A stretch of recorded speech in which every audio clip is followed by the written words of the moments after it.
in your presidential runs. In 2012, you raised $893,000 in your presidential campaign. In 2016, $3.5 million.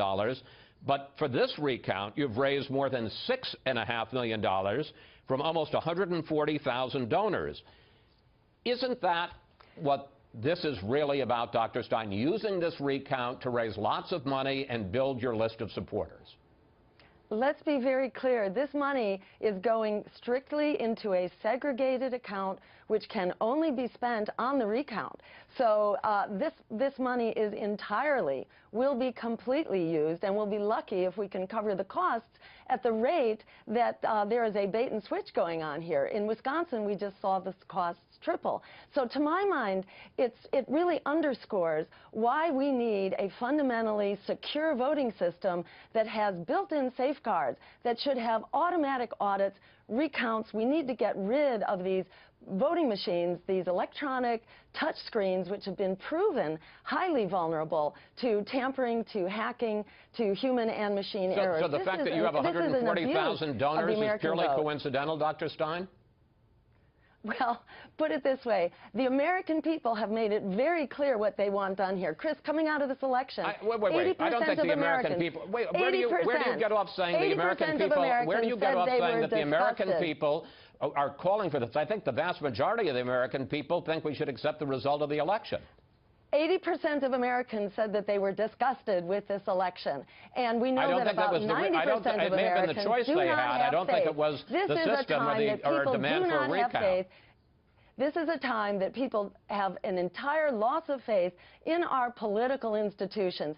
The way that the money is coming in from small donors makes it very clear. And in fact, a poll just last week showed the American people support the recount, and that they feel that if Donald Trump was in the reverse position, he would be doing exactly the same thing. Remember, he said that it was a rigged system and that he was not going to accept the result. So he has articulated what many Americans feel. It's time to respect the views of the American voter and ensure that we have a voting system that we can trust. Well, some would say that the views of the American voter were that Donald Trump was elected president. You've now decided well, remember what the voters said by the Electoral College, not by If I may ask my question, Dr. Stein, you've now decided to go to the federal court to try to get a recount in Pennsylvania after the state court said that you would have to post, or your supporters would have to post, $1 million bond, and you said they can't afford that. You're going to hold a news conference tomorrow in front of Trump Tower. What's he got to do with it?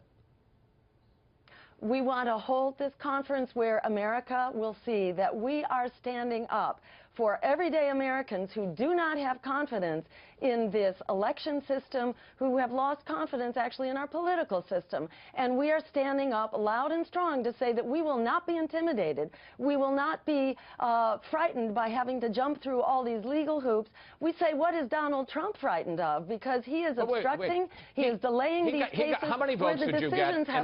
Dr. Stein, how many votes did you get in this election? Excuse me, how many votes did Donald Trump get? He got about 2.5 million less votes. He got 62.5 million less votes than Hillary Clinton. So I think the American people are owed an actual explanation here of what is going on. Dr. Stein, could you answer the question? You do not know until you look at the evidence. How many votes did you get?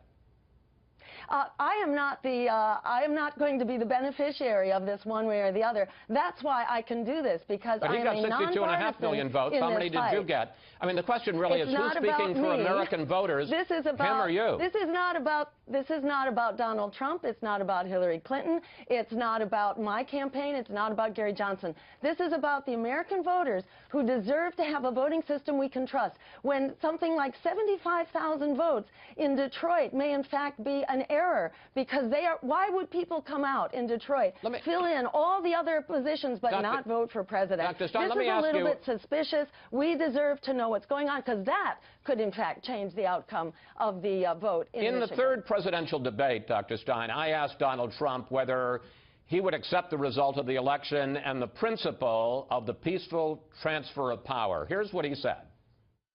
Are you saying you're not prepared now to commit to that principle? What I'm saying is that I will tell you at the time. I'll keep you in suspense. Well, okay? Chris, let me respond to that, because that's horrifying. You know, every time Donald thinks things are not going in his direction, he claims whatever it is rigged against him. Dr. Stein, at that time, a lot of liberals' heads exploded because Donald Trump wouldn't accept the results of the election. Aren't you doing precisely that right now? Aren't you doing exactly what Hillary Clinton called horrifying? I am not here to help Hillary Clinton or to express her point of view. In my view, the recount should have happened in the Democratic primary as well, where there were also very suspicious results, where voters appeared to be stripped from the rolls in Brooklyn, where hundreds of thousands of votes went uncounted in California. This is not about helping Democrats. It's not about helping Republicans. I didn't ask you that. It's I not asked about you helping that's Greens. not the question I asked you, Dr. Stein. I asked you, why not accept the results of the election? Because what you're doing is exactly what Hillary Clinton said was horrifying. I don't care what Hillary Clinton thinks about this, and I don't care. I care what the voters think about this, not what the politicians or the pundits or the party operatives think about this. This is about responding to the American voters who are standing up and saying we deserve an election system that we can trust and that is accurate, that is secure against hacking, against human error, against machine error, and that in which the votes are being counted. Because right now it's not clear that all the votes are being counted. We deserve that, Stein? so we can go forward with an election system that we can trust. Dr. Stein, thank you.